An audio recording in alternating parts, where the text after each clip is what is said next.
Oliver Talk. Bem-vindo ao seu podcast de hoje. Enjoy! Sejam todos bem-vindos a mais um Oliver Talk. Eu sou o professor Oliveira, ou Nina Simone, como algum de vocês conhece. E estou novamente com o professor André Assi Barreto. Acho que ele vai ficar permanentemente aqui. Tudo bem, André? Tudo bem, Luciano. Tamo aí para mais um. Ótimo. Hoje nós iremos falar sobre marxismo cultural, certo? Será que marxismo é uma ideologia ou um movimento? Mas antes, novamente, aquele aviso chato, porque eu sempre sei que alguém pergunta. Sim, nós estamos no Spotify, certo? Nós estamos no iTunes e em qualquer programa de podcasts que você pode ouvir, só colocar lá Oliver Talk Podcasts.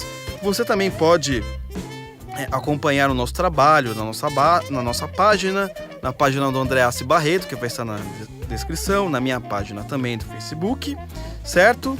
Então vamos lá, toque a vinheta aí, Papa Figo, para nós começarmos.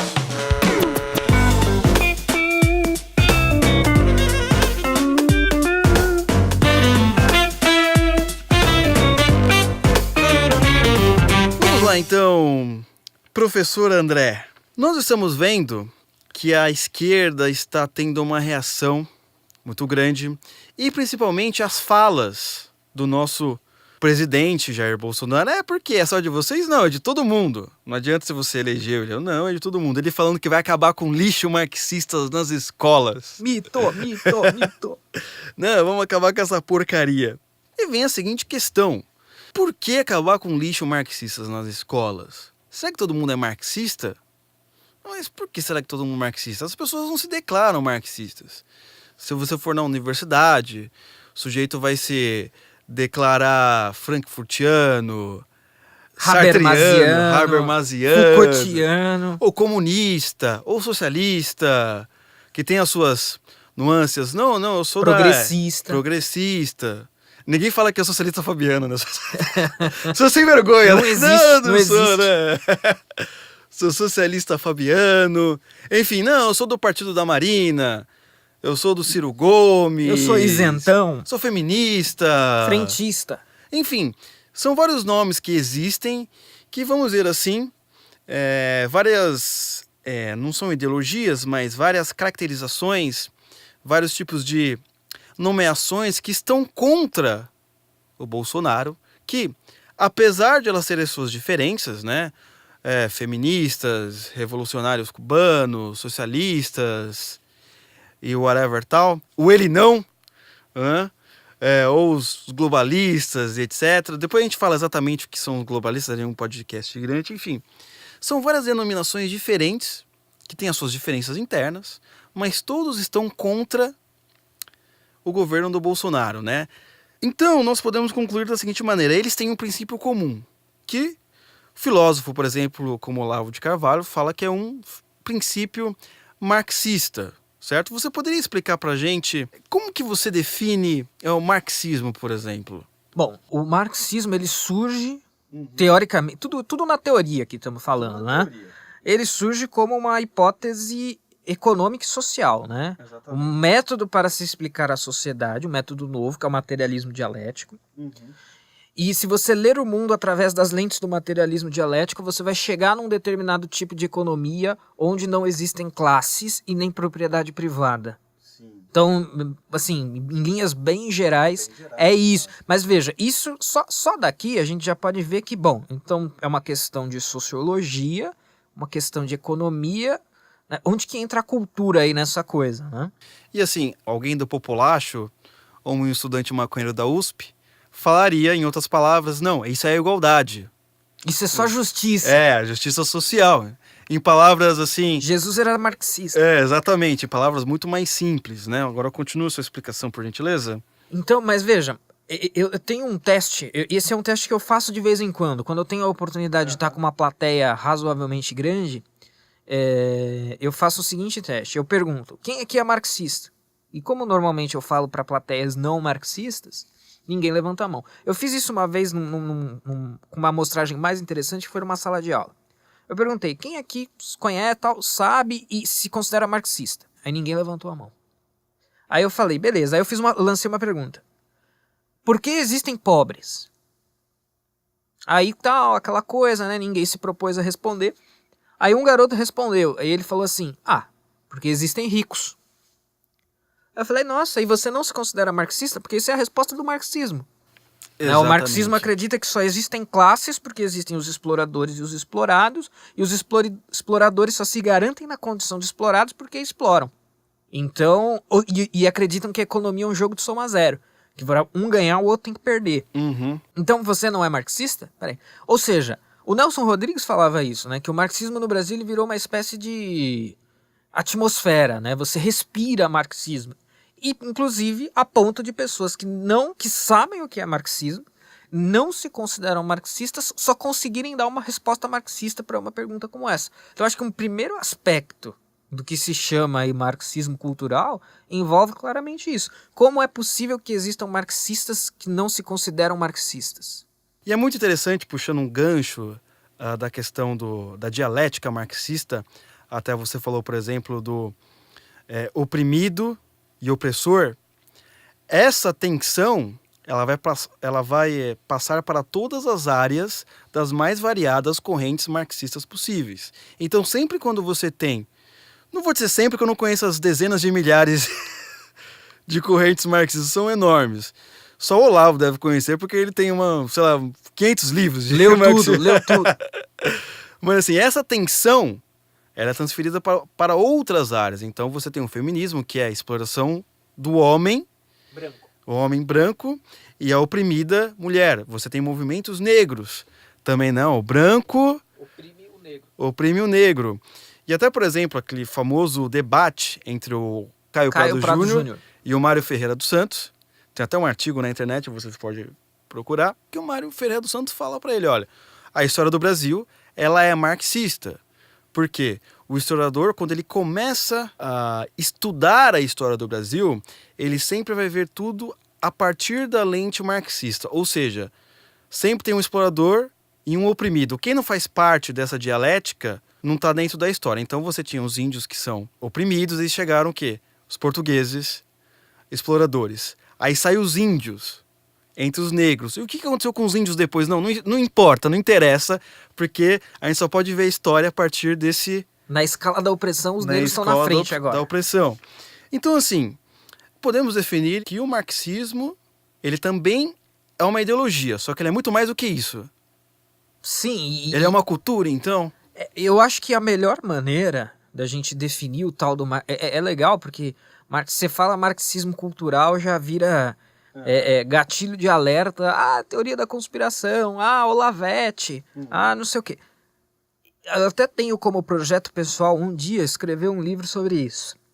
Mas eu até pretendo dar outro nome. Eu não pretendo usar o nome marxismo cultural, porque infelizmente isso já se contaminou com essa aura de teoria da conspiração. Mas veja, tudo que a gente está falando aqui prova esse ponto que eu acabei de colocar. O nome não importa.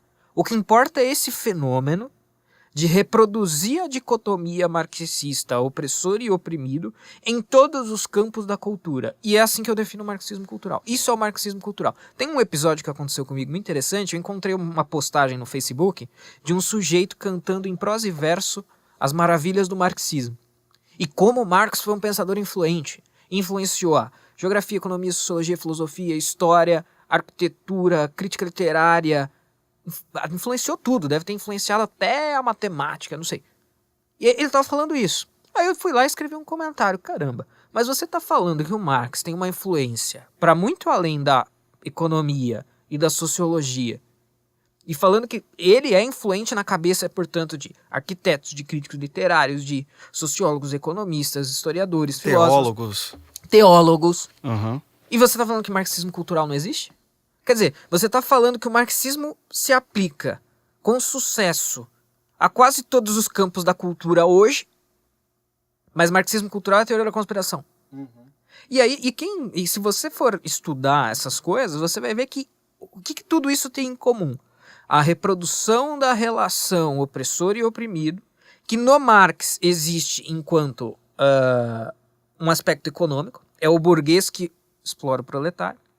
Mas aí com o isso que a gente chama de marxismo cultural, ou sei lá, chama do que você quiser, dá outro nome, isso importa pouco. Marxismo rude.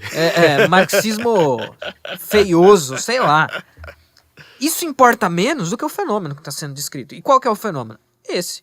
Então, homens brancos são opressores, mulheres são oprimidas. Índios são oprimidos, colonizadores são opressores. Isso vai se reproduzir também nas relações internacionais. Países do primeiro mundo são opressores, países do terceiro mundo são oprimidos. Isso é a origem do próprio terceiro mundismo do Stalin.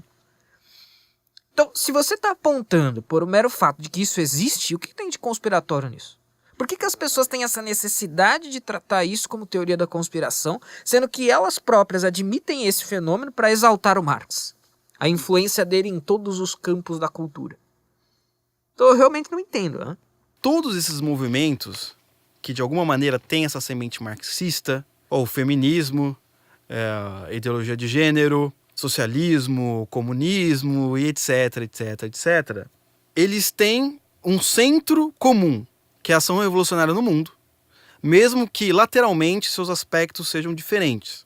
Então, como certa vez disse Olavo, o marxismo é um movimento ou uma cultura, porque mesmo grupos tão opostos como machistas islâmicos e feministas radicais entram dentro do movimento, porque eles precisam fazer uma ação revolucionária no mundo. O que você acha disso, André?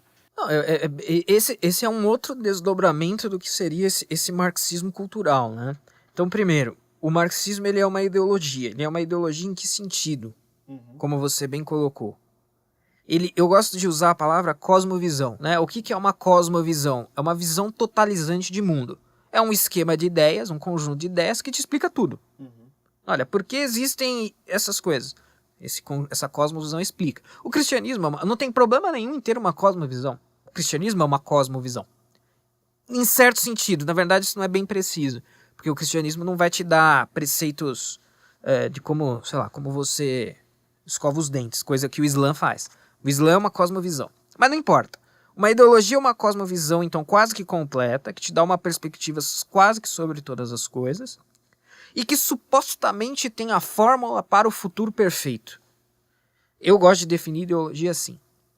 Eu não, né? Eu, a partir das leituras que eu já fiz, Russell Kirk fala muito disso. Ele fala, olha, um ideólogo tem a fórmula para realizar o paraíso na Terra. Por isso que o conservadorismo não é ideologia. Explicar isso muitas vezes para os esquerdistas é um problema, porque eles acham que todos são ideólogos, menos eles. E aí você vai falar que o conservadorismo não é uma ideologia, ele dá aquela risadinha debochada e irônica. Mas não é. É que o conservadorismo não tem uma visão de mundo pronta e fechada para oferecer para todo mundo. O que não quer dizer que a gente não encontre ideologias no campo da direita. Existe. Mas o conservadorismo, pelo menos tal como entendido por essa tradição, não é isso. É aí que entra, inclusive, um elemento de fé, né? As ideologias, portanto, elas são algo que contém fé. Como é que você pode acreditar que tudo vai ser mais lindo amanhã sem ter algum elemento de fé aí? E aí que eu falo, bom, se o sujeito é religioso e acredita que ele vai viver no paraíso, tudo bem, porque aí é uma questão metafísica, não é uma questão estritamente social. Agora, para o sujeito acreditar que a sociedade vai ter um ordenamento perfeito um dia, que é como Marx descreve o comunismo, né? Quando o comunismo chegar e a propriedade for abolida, todo mundo vai ser pescador, poeta, a sociedade vai se autorregular, etc. Como é que você acredita que isso vai se realizar no mundo sem um pouco de fé? Eu não sei, eu teria que ter muita fé para acreditar nisso. Muita fé. Tem aquele famoso livro, né? Não tenho fé suficiente para ser ateu. Para acreditar nisso, você precisa ainda ter muita fé que o maior homem-bomba do Islã da história do universo.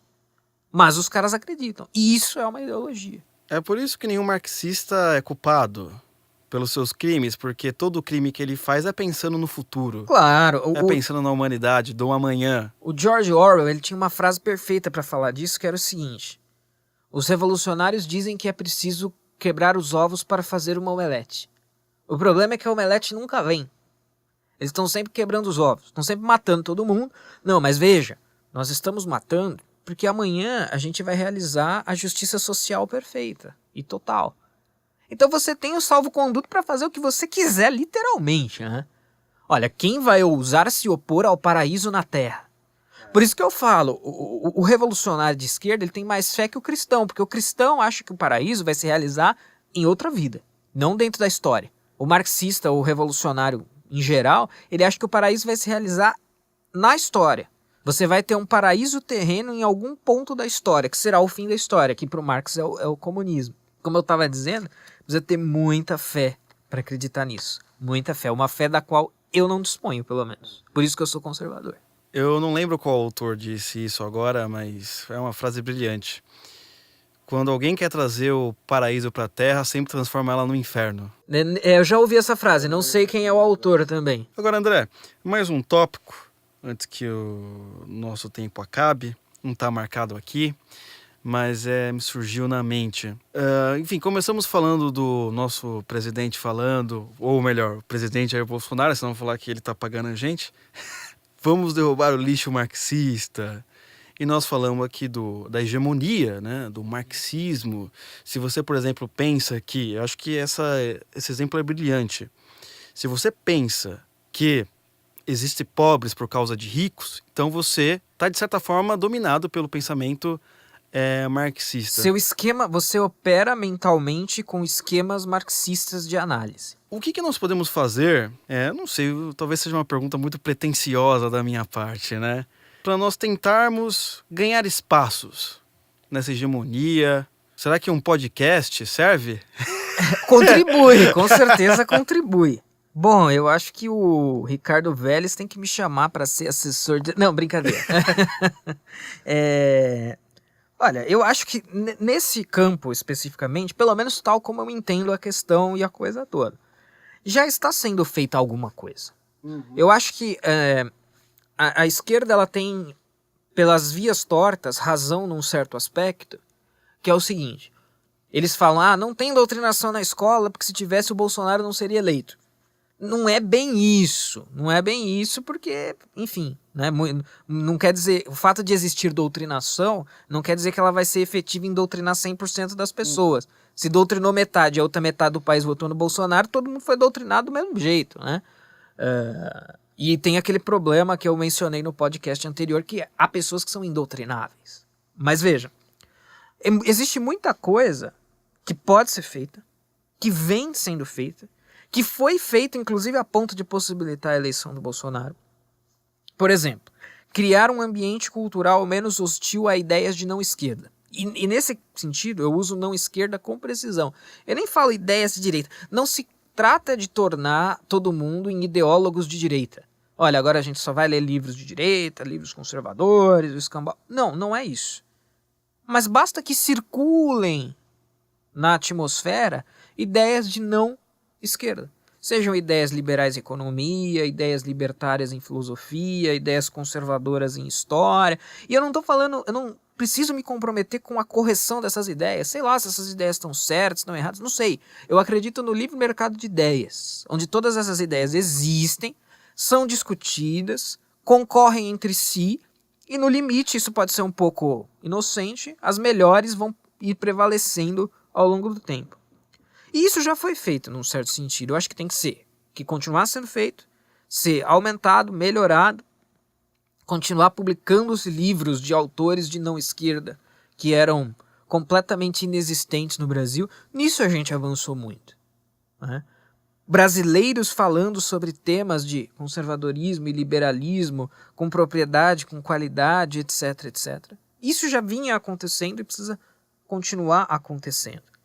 Então, num certo sentido, o Bolsonaro foi eleito nesse Brasil. Uhum. Nesse Brasil esquerdizado e tudo mais. Claro, porque aí a gente entraria no tema do vão que existe entre as elites e as pessoas. Isso é um outro assunto. Mas queira ou não queira, o Bolsonaro foi eleito. Então existe alguma esperança. Os memes de direita, né? Talvez, eu sempre falo, a solução está no humor e está nos memes. Né? Donald Trump foi eleito por causa dos memes, Jair Bolsonaro foi eleito por causa dos... Claro que isso é um exagero proposital e humorístico da minha parte, mas isso teve um papel importante, né? Então, assim, continuar... É o que o Milo Yiannopoulos fala, o livro que eu recomendei no podcast anterior. O humor salva os conservadores.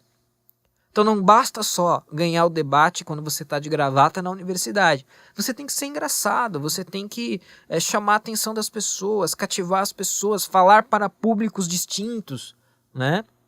Quem assiste a Fox News é quem tem mais de 60 anos de idade, mas as pessoas não têm, existem pessoas com menos, e a turma jovem não assiste TV, acessa a rede social. Então se você consegue ganhar o cara da rede social por meio dos memes, ótimo. Então assim, ou seja, existe um fronte gigantesco de combate, e eu acho que já temos bons precedentes de como combater esse combate. É só aprimorar, manter e nunca desistir. E você sabe que você deu a letra para a esquerda agora se reerguer, né? Isso é muito parecido com o próprio princípio do pensamento dialético, né? Você tem duas ideias diferentes ou opostas, a partir disso você vai conseguir desenvolver muito mais a sua inteligência, né? O problema da própria esquerda atual é isso que você disse, eles se fecharam no mundo e você acaba fazendo parte do famoso livro do Olavo, do imbecil coletivo. Sim. Você não consegue sair daquilo, você não consegue ver ideias diferentes e a sua inteligência ela vai ficar naquela mesmice, que é a própria definição da palavra idiota, inclusive, né? Você tem razão, mas eu acho que a esquerda não vai fazer isso. E os primeiros dias de governo Bolsonaro já mostraram que se ela for fazer isso, vai demorar. Porque ela tá caindo em todos os baits, tipo azul-rosa, tipo a declaração de polêmica XYZ, sei lá. Ou seja, a esquerda ainda não entendeu, felizmente, e continue não entendendo. Eu falei, eu vou parar de dar essas dicas de graça, né? Se quiser tem que pagar e cara.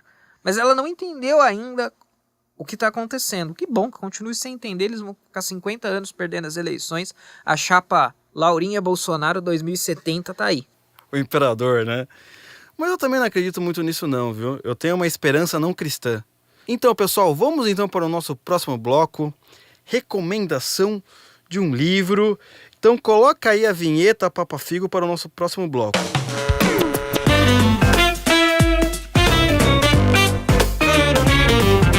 Então, André, falamos muito sobre marxismo, ideologia, ou movimento. Qual recomendação de livro você nos trouxe? Olha, Luciano, eu poderia dar algumas recomendações bastante teóricas, bastante restritas sobre esse assunto. Mas eu vou dar uma recomendação de uma leitura mais genérica e mais fácil de ser absorvida, que é o livro A Vida na Sarjeta, do psiquiatra britânico Theodore Dalrymple, né? Pseudônimo Theodore Dalrymple, atende pelo nome Anthony Daniels. E por que eu estou recomendando esse livro?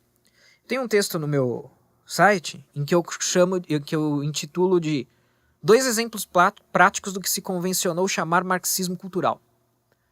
E lá eu cito um trecho desse livro em que o Dalrymple fala que antes a BBC operava pelas normas cultíssimas do inglês britânico.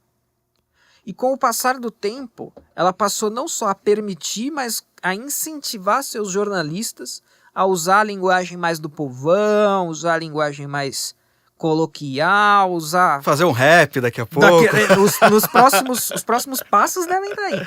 E aí o Dalrymple fala que isso começou a ser feito em nome de não ser preconceituoso, elitista e excludente com as pessoas que não falam o inglês culto. A gente tem uma versão nacional disso que é o Marcos Banho, né, o professor de linguística lá da UNB.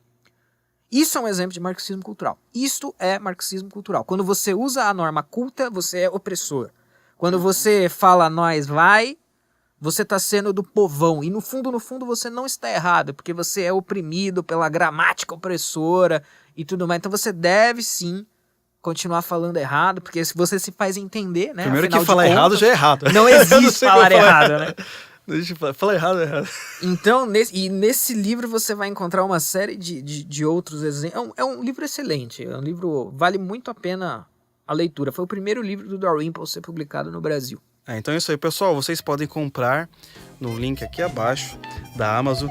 Então, pessoal, vamos finalizar o nosso podcast de hoje. Muito obrigado, André, pela sua participação. Por favor, considerações finais. Obrigado, Luciano, por estar aqui com você em mais um podcast. Apenas quero recomendar mais uma vez minha página, André Assi Barreto, no Facebook, e o meu Patreon, patreon.com/André Assi Barreto. Lá você pode conhecer melhor as minhas empreitadas intelectuais. Ótimo, pessoal. Então, nos encontramos na próxima semana. Até mais! Oliver Talk. Este é o fim do seu podcast. Muito obrigado.